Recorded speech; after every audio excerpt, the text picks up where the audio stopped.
Okay, so what we're going to do here now is called end facing. And end facing is doing just that. We're going to take the end of the workpiece and we're going to face it off. Now there's three reasons why we end face our workpiece. The number one reason why we end face our workpiece is to bring our workpiece to the correct length. Okay? That's the number one reason why we end face our workpiece, to bring it to the correct length. The second reason why we do it is to square up the end of our workpiece. So we're going to make it square to this side here. So it's going to make it nice and 90 degrees. And the third reason why we do it is basically just to improve the appearance of the workpiece. Okay? So I'm going to show you how to end face your workpiece right now. Alright?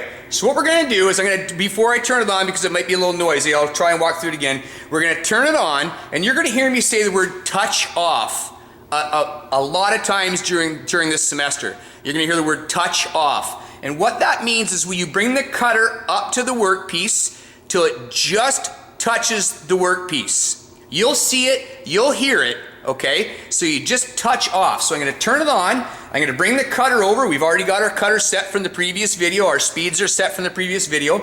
And I'm going to touch off with the cutter.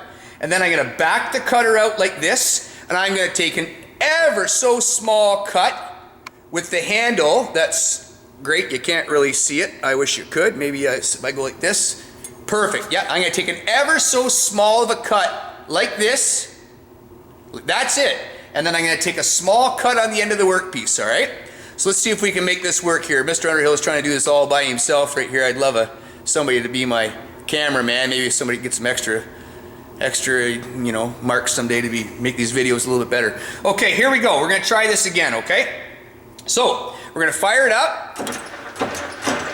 I always jog. You guys will notice I always jog the machine. I never turn a machine on full bore to begin with, because if anything is going to go wrong, it's going to go wrong the second usually that you turn it on. Like if your piece isn't tight, if it's going to hit the compound rest, if it's going to, you know, something's going to fly out, something's going to fall, it's going to happen at the beginning. So I always jog it, which is this. And then I go. So you'll watch whenever I start a machine, I go. Okay? So here we go. We're going to bring it in, the cutter in. We're going to touch off on the side of the piece. I'm going to back it out.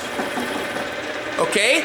And now, like I told you, I'm going to just turn this handle down here ever so slightly to take my cut. Watch how much I turn it.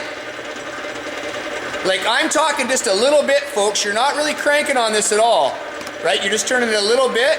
And now it should be set to take a cut as I come across.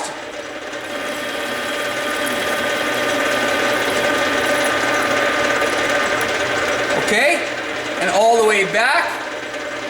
And then if it's not cleaned up, what I do is I just take another little cut.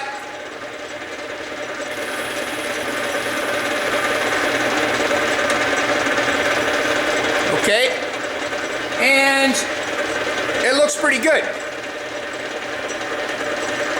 So that is end facing right there, folks. That's all you gotta do.